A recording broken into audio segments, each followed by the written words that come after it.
ang India karon mao'y pabilin mga kasamang pinakagrabe sa takod sa COVID-19 ug tungod sa daghan na kayong nangamatay. Kadtong mga Indiano, labi na ang mga kabus nga mga Indiano, gidauban na lang og kayo, ginamit ang ordinaryong kahoy. Ang ilang krematorium daw dili gyud haom nga tawgon nga krematorium, gumikan makasama kay kinaraan nga pamaagi ang gigamit. Samas nakita ninyo sa mga salida nga kung dunay mamatay, ang patayng lawas pahigdaon sa kahoy, patungan pun og mga kahoy, pagkahuman dusditan og paabuton hangtod maabo. Ingon ana karon ang nahitabo dito sa nasod sa India. Ikaduha ang India sa pinakataas og kaso sa COVID-19, pero pinaka-worst mga kasama ron nga panahona, mas grabe pa ang India kung ikumparar sa Amerika. Saud lang sa usa ka adlaw, 300,000 kapin ang mapositive sa COVID-19 ngadto sa India. Ug suod lang sa usa ka adlaw, 600 kapin ang mga matay. Unsao man ni pag sulbad sa India kining problemaha, sa Pilipinas ug atong itandi ang populasyon sa nabakunahan dito sa India, mas daghan pa ang mga tao nga nabakunahan kung ikumparar sa katibuk ang populasyon sa Pilipinas.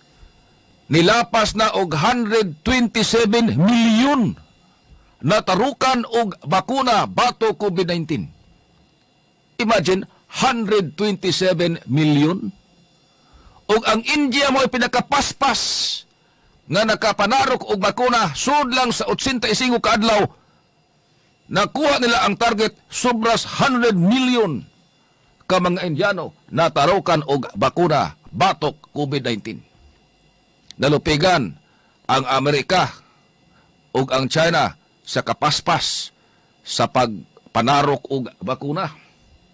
Ang India usab usa sa ni top sa sigig pamalit og mga vaccines ug usa sa ni top sa pagsigi og produce og bakuna, kay unay raman sila dito sa Serum Institute of Technology.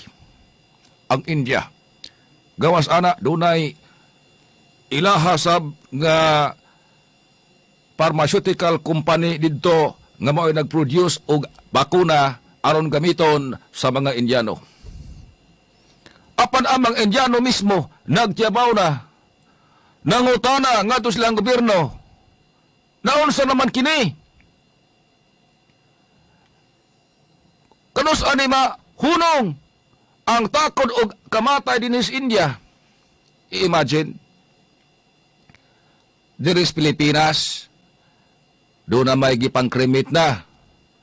Pero niagi og maayo nga crematorium.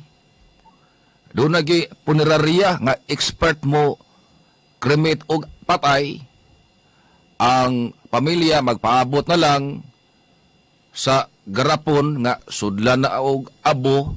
Ang garapon doon na pa'y nindot kayong design. At least naman lang, bisag patay na, nahatagan og arang-arang nga paghipos sa patayng lawas. Ang India ron, ang ilahang crematorium, imagine ka ng basketball court. Mas dako pa ng basketball court, or imagine na ang dako nga ground sa Coliseum. Yung anaon na to, pag-imagine ha, ang ilahang crematorium dito. Naging linya. Dunay mga pundok daan sa mga sugdon nga kahoy ang giandam. Paboton una nga mahipos ang abo sa unang dauban og kayo, ikahuman pulihan na pod og patay aron tamukan na sab og mga sugdon nga kahoy og dauban. Tuod mga kasama kay kining maong matang sa pag-cremate, kinaraan man kini. Unya lahi og iagi og makina nga paspas kayo. Bisan ang pinakagahi nga bukog sa lawas sa tao, maabog yun. Pero kininia pagkaluya, ha? Pasalo alas mga medyo ludanon karong panahon na or medyo konservative ug huna-huna. Ang pamilya sa mga Indiano nga mupupho sa abo sa patayng lawas nga gikremate, ang dadon dili na garapon. Kaya di man maarang sa garapon ang abo. Ang uban magdanag yung sako.